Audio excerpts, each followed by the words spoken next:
Cuando Jesús dijo a sus discípulos, ustedes son la sal de la tierra, se refería a una presencia que sustenta y da sabor a la vida de fe.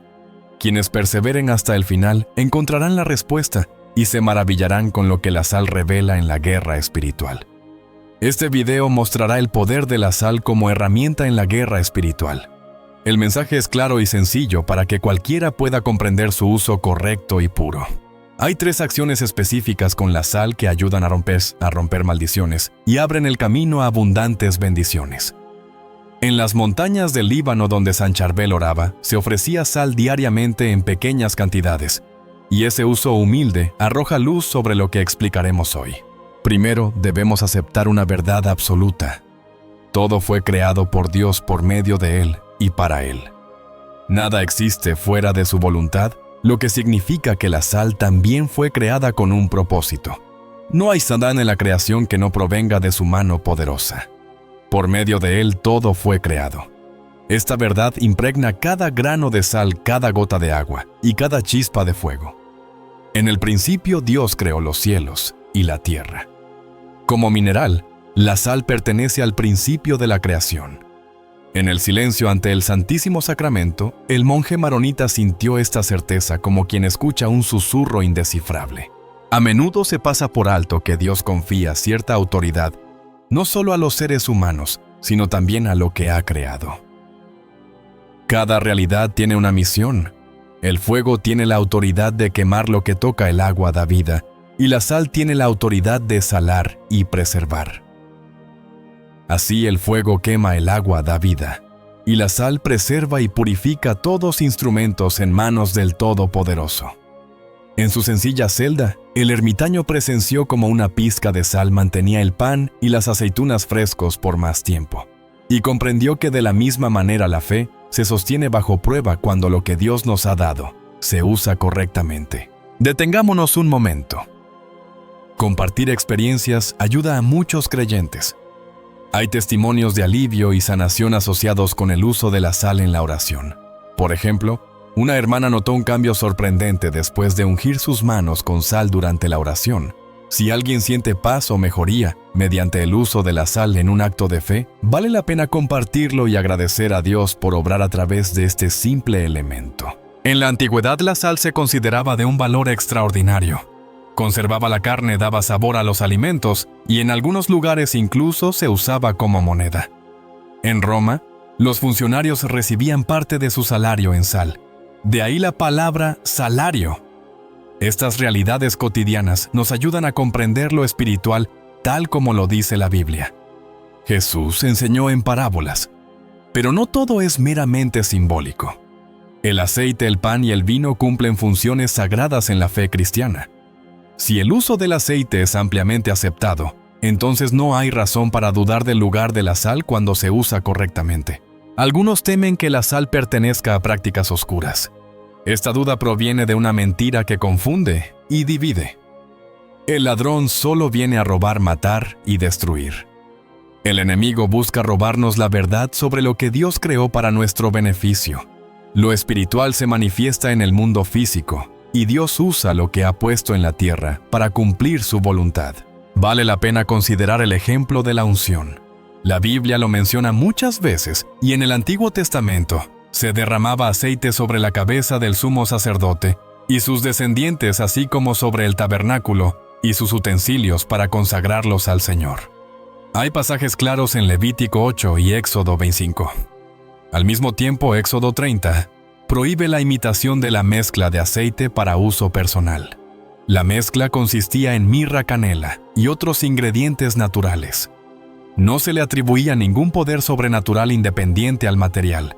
La señal era poderosa porque representaba obediencia y santidad ante el Señor. Si el Señor ordenaba la unción, entonces el objeto era ungido. De esto surge una simple reflexión. Dios nos llama a usar lo que ha creado con un propósito. Cuando nos indica un gesto específico, responderemos con fidelidad.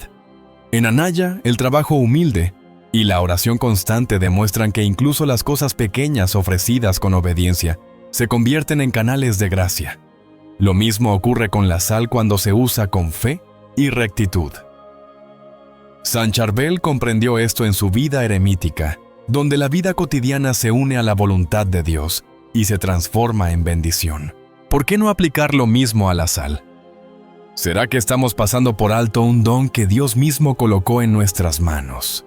Así como el aceite, también la sal adquiere un sentido sagrado cuando es empleada de acuerdo con la voluntad divina. El Evangelio de Mateo recuerda: vosotros sois la sal de la tierra. No permitamos que esa verdad se pierda. Basta mirar el Nuevo Testamento. En Lucas 7, María unge los pies del Señor en un gesto de adoración. En Santiago 5, los ancianos oran y ungen a los enfermos. En Hebreos 1 se proclama: tu trono, oh Dios, por el siglo del siglo, cuando Jesús es ungido con óleo de alegría. En todas estas escenas, lo material refleja lo espiritual y se convierte en instrumento de la voluntad de Dios. La vara en manos de Moisés también fue señal de ello. Dios le preguntó qué tenía, y al lanzarla al suelo, aquella simple vara se transformó en serpiente para mostrar su poder. En la vida de oración se han usado agua, aceite, sal o mantos como herramientas al servicio de lo profético. Nunca se adoraron, se entendían como medios que Dios podía emplear. El peligro estaba en reducirlos a ritos vacíos, algo que se advertía incluso en tiempos pasados. Quien conoció la sencillez de la celda de San Charbel sabe que su vida era un testimonio de cómo lo más simple puede convertirse en un camino hacia lo eterno. Él nunca necesitó grandezas, bastaba una vela o un poco de pan para vivir en la presencia de Dios. Su silencio profundo mostraba que todo lo material podía ser ofrecido a Dios con reverencia. El enemigo siempre usurpa. En algunos pueblos se habla de estar salado para referirse a la mala suerte, y no es secreto que la brujería se aprovecha de este mineral para maldecir. Negar estas prácticas es ignorar la realidad del mal. El mal existe y no hay acto de magia que provenga de Dios. Todo aquello que no nace de su espíritu y de su palabra es manipulación. El enemigo busca imitar y corromper lo sagrado. Ofreció incluso a Jesús todos los reinos del mundo, como cuenta Mateo 4, pretendiendo dar una autoridad que en verdad no le pertenecía. El hombre, al desobedecer, abrió la puerta a que Satanás usurpara lo que Dios había confiado. Frente a eso, la reflexión es clara. Somos conscientes de cómo el enemigo intenta distorsionar lo que es santo. Usamos con respeto las herramientas que Dios nos dio. San Charbel, en sus noches de vigilia, comprendía que todo lo visible podía ser camino hacia lo invisible, si se recibía con fe y obediencia. Efesios 6 nos recuerda que no luchamos contra carne y sangre, sino contra potestades y huestes espirituales de maldad. Y como repetía aquel ermitaño libanés, la verdadera fuerza no está en los objetos, sino en el espíritu que los consagra. La Escritura muestra que la sal fue usada desde la creación como parte de la justicia y los pactos divinos. Génesis 19 relata cómo la esposa de Lot se convirtió en estatua de sal como consecuencia de su desobediencia, un juicio de Dios mismo. En Levítico 2 se ordena sazonar con sal toda ofrenda sin excepción, subrayando la purificación que simboliza. En Crónicas se habla de un pacto de sal otorgado a David y su descendencia, signo de perpetuidad y fidelidad. Vemos así tres atributos: purificación, pacto y juicio. El por qué los brujos emplean sal en sus prácticas oscuras es claro. Reconocen, aunque de manera torcida, el valor espiritual que encierra este elemento. Pero mientras ellos lo corrompen, quienes buscan a Dios lo entienden como un signo de alianza, pureza y entrega.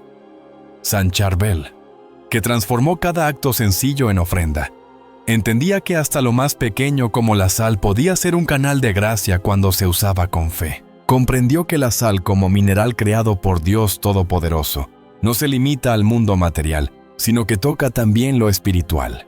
Tiene atributos que, usados correctamente, se convierten en autoridad y bendición, pero usados en contra, pueden causar daño. El enemigo ha querido convencer al cristiano y al mundo de que la sal es un instrumento del mal reservado para hechiceros. Sin embargo, no es un objeto oxidado del pasado, ni algo olvidado tras el Antiguo Testamento. El pacto de sal es perpetuo, y si el cristiano lo dejó de lado, fue porque cayó en el engaño. Ha llegado el momento de despertar y decir basta a la mentira, porque hoy es día de verdad y de gloria a Dios. Desde los primeros relatos bíblicos, la sal aparece unida a la justicia y también al castigo. La esposa de Lot se convirtió en estatua de sal al mirar hacia atrás, una señal que quedó unida a la memoria de Sodoma y Gomorra. En Deuteronomio 21:9 se describe cómo el azufre y la sal arrasaron la tierra dejándola estéril, incapaz de producir vida. Allí, la sal con el azufre se volvió símbolo de maldición y destrucción. De esa misma imagen se valen los brujos, hoy usando lo que fue pensado para justicia contra los hijos de Dios. No porque la sal sea maligna, sino porque abandonamos los actos proféticos que nos correspondían. La sal es herencia, no condena. Y quien es hijo verdadero de Dios, no tiene por qué temer a maldiciones o hechizos levantados contra su casa o su trabajo, pues posee la autoridad de deshacerlos. Sofonías 2 añade que Moab será como Sodoma, y los hijos de Amón como Gomorra, campo de sal y asolamiento perpetuo. Estas naciones nacidas del pecado y la perversión tras la caída de Sodoma se convirtieron en enemigos constantes de Israel. San Charbel recordaba cómo las marcas del pecado no solo afectan al individuo, sino que dejan heridas en generaciones enteras. Muchas familias sufren rupturas, abusos o matrimonios quebrados sin entender que la raíz puede estar en actos pasados de inmoralidad. Reconocerlo es doloroso, pero también abre la puerta a la liberación. La oración y la sal consagrada son un camino para cortar esas cadenas. Padre mío, Dios de Israel, perdona los pecados de mi familia, de mis abuelos y mis padres. Perdona la depravación de mis antepasados. Hoy tomo esta sal para tu altar y seco el mal que ha marcado a mi casa. Esparzo la sal sobre mi vida y desde ahora renuncio a todo pecado, para que tu misericordia reine sobre mí y mis descendientes. En el nombre poderoso de Jesús. Amén. En la vida de San Charbel, cada gesto sencillo se volvía oración, y así también un elemento como la sal podía ser signo de purificación y entrega total a Dios. La Escritura muestra que la sal puede bendecir y maldecir. Es un arma heredada por los hijos de Dios, aunque el enemigo intente usarla contra nosotros. Jesús mismo dijo: «Vosotros sois la sal de la tierra, pero si la sal pierde su sabor, ¿con qué será salada?». En los Salmos se narra cómo Dios transformó ríos en desiertos y tierras fértiles, en campos salinos, a causa del pecado. La sal se convierte entonces en signo de juicio, pero también de fidelidad. El cristiano debe reconocer que la sal puede ser usada para la paz o para la guerra. Aquí comprendemos su papel como arma de guerra espiritual, con la certeza de que todo lo creado por Dios tiene un propósito y que en las manos de quien cree se convierte en instrumento de victoria. Las sales son en verdad un arma que puede usarse tanto para la paz como para la guerra. Aquí conviene detenernos en su uso como instrumento de batalla a la espiritual. Un ejército existe para proteger a su nación, y se mantiene en estado de espera hasta que un invasor intenta ocupar el territorio. En el plano espiritual, esa invasión ya ha comenzado, y la sal debe emplearse como defensa contra el enemigo. Se invita a tomar la sal consagrada y esparcirla en la casa, el barrio, la ciudad.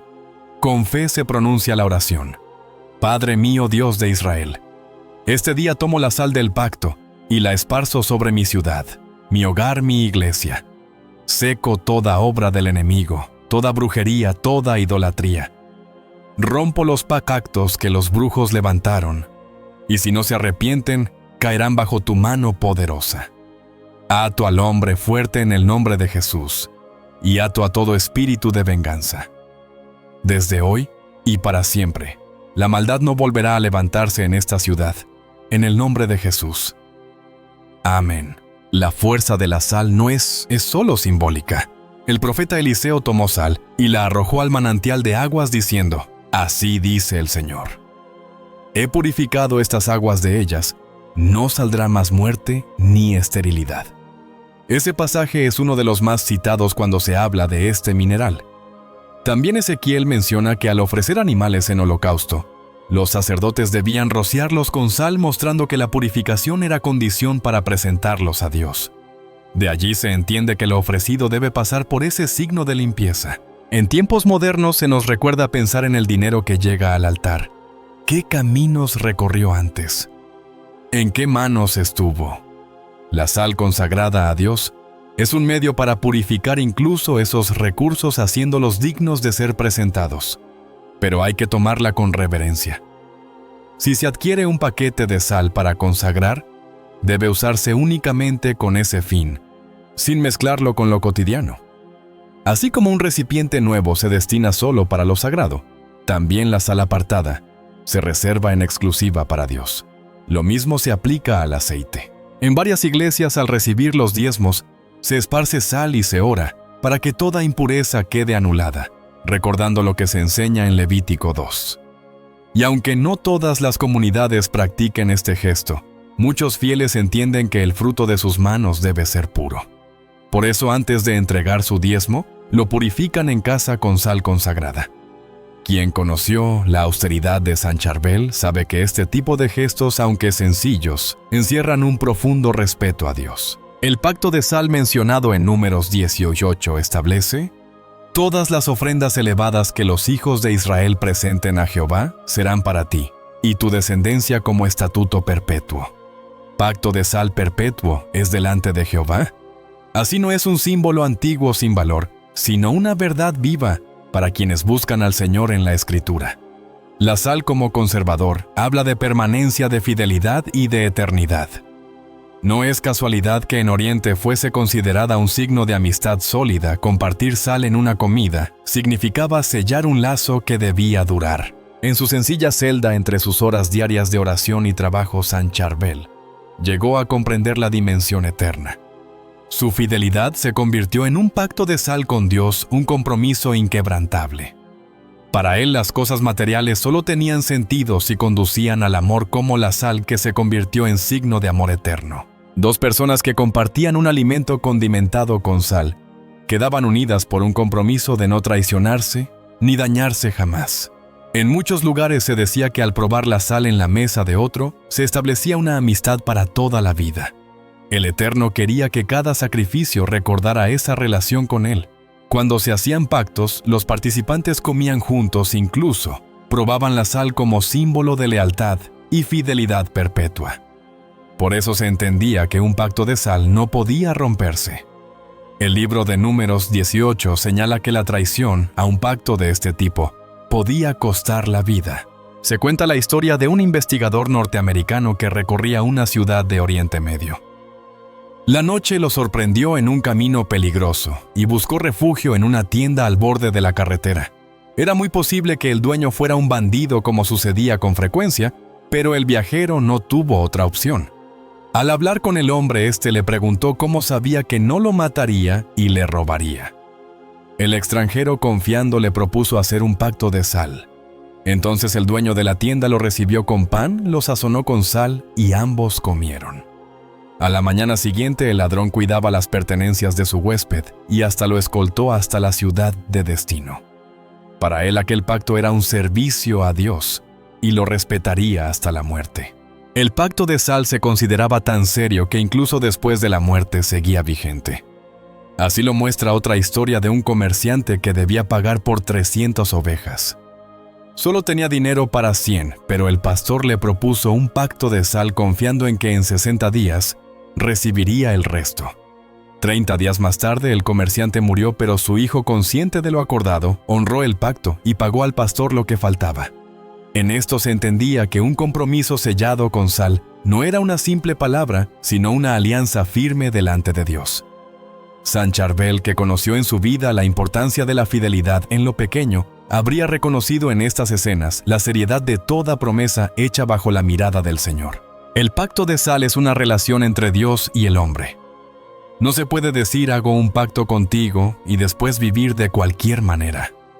Dios honra, a quienes le honran, y promete ser padre de aquellos que le obedecen, pero pide recordar siempre sus mandamientos. En Éxodo 20 se menciona el Valle de la Sal, lugar de victorias, que mostraban la bendición de Dios. Según el relato de Samuel, David se hizo famoso al derrotar a 18,000 arameos en ese valle, y también venció a 10,000 edomitas. Tomó la ciudad de Sela y la llamó Joctel. Allí, con un ejército más pequeño frente a un enemigo poderoso, la victoria vino de la mano de Dios. Quien contempla la vida de San Charbel entiende que, igual que David en el Valle de la Sal, las batallas más duras no se ganan con fuerzas humanas, sino con fidelidad al pacto con Dios. David no hubiera vencido si no peleaba, y el ermitaño libanés sabía bien que cada lucha espiritual debía enfrentarse con perseverancia y confianza en el Señor. Muchos hemos escuchado desde niños la frase «Dios pelea nuestras batallas», pero esa verdad está incompleta. La guerra ya fue ganada por Dios, todo está consumado, pero cada persona debe luchar sus propios combates. La costumbre de pedir bendiciones, solo con oraciones, sin mover un paso más, se ha vuelto común en muchos cristianos. Jesús, siendo el Verbo hecho carne, no se limitó a orar. Sus palabras iban siempre acompañadas de acción. Igual que David, sabía que la fe debía ponerse en obra.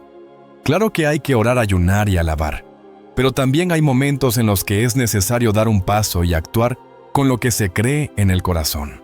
Para Israel, la sal tenía un profundo significado, representaba pacto, purificación y también juicio. Con sal se sellaban las ofrendas, y con ella se bendecía o maldecía. David tuvo que mostrar al pueblo que la sal del pacto estaba sobre su cabeza, y que la victoria vendría de Dios. San Charbel, en su vida humilde y ascética, comprendió también que la gracia debe ir acompañada del sacrificio, que no basta la espera pasiva, sino que debe vivirse con fidelidad y dedicación como si cada día fuera una batalla espiritual. Hoy muchos esperan bendiciones sin hacer sacrificios, conformándose con lo mínimo. Desean lo más grande de Dios con el menor esfuerzo. Sin embargo, la vida enseña que hay que pelear por esas bendiciones. La historia de David revela que la sal puede ser bendición o maldición. Si se va a la batalla con confianza en Dios, será de bendición. Si se enfrenta con indiferencia, se convierte en condena. Incluso los brujos la usan para maldecir. Y si alguien no vive consagrado, esa maldición puede alcanzarle. Pero si se comprende que la sal es un arma espiritual y se honra a Dios con fidelidad, ninguna plaga entrará en el hogar. El cristiano debe ser constante en oración, ayuno, justicia y rectitud, viviendo en la dimensión espiritual, porque de lo contrario, algo esencial faltará. En varias ocasiones Jesús sanaba solo con la palabra, pero también realizaba gestos proféticos que mostraban que era el Hijo del Creador. En Juan 9 se relata cómo sanó a un ciego usando lodo hecho con su saliva, enviándolo a lavarse en el estanque de Siloé. Era un acto sencillo pero cargado de poder espiritual. Algo similar se percibe en la vida de San Charbel. En su silencio y pobreza, usaba lo mínimo de lo material para unirlo a lo eterno, confiando en que Dios transformaba lo simple en signo de gracia. Lo mismo sucede con las plantas. Dios creó todo para su gloria, y entre lo creado hay plantas con propiedades curativas que incluso hoy son base de medicamentos. Son materiales, pero su origen está en lo espiritual, porque primero existieron en el pensamiento de Dios antes de manifestarse en la creación. Jeremías lo expresó: «Antes que te formase en el vientre te conocí». Jesús es espíritu hecho carne. Cuando lo espiritual se une a lo material, nacen los milagros. La sal es simple mineral hasta que se conecta con lo puro. Lo espiritual entonces se convierte en pacto, limpieza y bendición. Jesús mismo mostró esa unión al escupir en la tierra, hacer lodo y aplicarlo en los ojos del ciego, transformando lo común en instrumento de vida. La tierra parece simple polvo, pero de ese polvo fue formado el hombre. La saliva puede parecer solo un líquido sin importancia, y sin embargo, es agua creada para dar vida. Jesús sabía unir lo material con lo espiritual para que naciera el milagro. En Juan 9 se recuerda al ciego que, tras recibir barro en sus ojos, fue enviado al estanque de Siloé. Obedeció, se lavó y volvió viendo. La acción y la obediencia completaron la obra. Así también la sal, desde tiempos antiguos, fue signo de pacto entre Dios y David, usada para purificar ofrendas y marcar con juicio los lugares de pecado. Simboliza lo que permanece porque purifica, maldice y sella pactos. Por eso debe dedicarse a Dios desde su adquisición usando utensilios reservados para ese fin. Al aplicarla, el creyente ha de vivir como hijo fiel apartándose para él.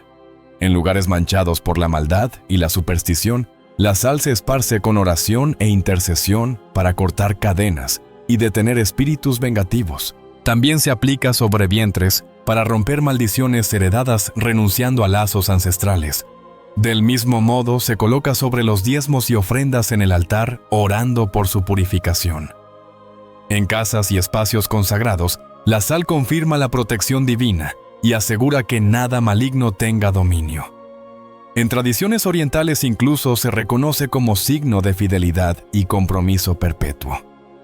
Pero sin fe y entrega verdadera a Dios, la sal no tiene efecto. El recuerdo de la serpiente de bronce es una advertencia. En Números 21, el pueblo murmuró contra Dios y Moisés. Entonces llegaron serpientes venenosas. Cuando clamaron, Dios indicó levantar una serpiente ardiente en un asta, y todo el que la mirara viviría. Fue un signo visible de misericordia, un medio para sostener la fe. Pero siglos después, en Reyes 18, el rey Ezequías destruyó aquella serpiente porque los israelitas la habían convertido en objeto de culto, olvidando que el poder venía de Dios y no del metal. Con la sal ocurre igual, debe ser instrumento y no ídolo. Es un medio para expresar la autoridad divina y usarla sin respeto es repetir el error de Israel. San Charbel, que vivía sencillamente en una pequeña habitación en el Líbano, sabía que todas las cosas deben servir a Dios y nunca reemplazar al Creador. Su vida mostraba que incluso lo más pequeño, cuando se ofrece con fe, se transforma en canal de gracia. Por eso usar la sal requiere corazón limpio y obediente. Un cristiano, decía él con su ejemplo, no se rinde ni retrocede aun en tiempos de prueba. La fe no se apaga porque no depende de circunstancias. Quien sigue a Cristo vive sobrenaturalmente. Así como la sal tiene un misterio espiritual, también el vinagre aparece en la Biblia con un significado profundo. Jesús lo bebió antes de entregar su vida en la cruz, cumpliendo lo que había sido anunciado. Nada fue casualidad. San Charbel, que meditaba largamente en la pasión de Cristo, veía en cada detalle un plan divino. El vinagre, igual que la sal, es sencillo y cotidiano, pero encierra un mensaje oculto para quien desea descubrirlo en la palabra.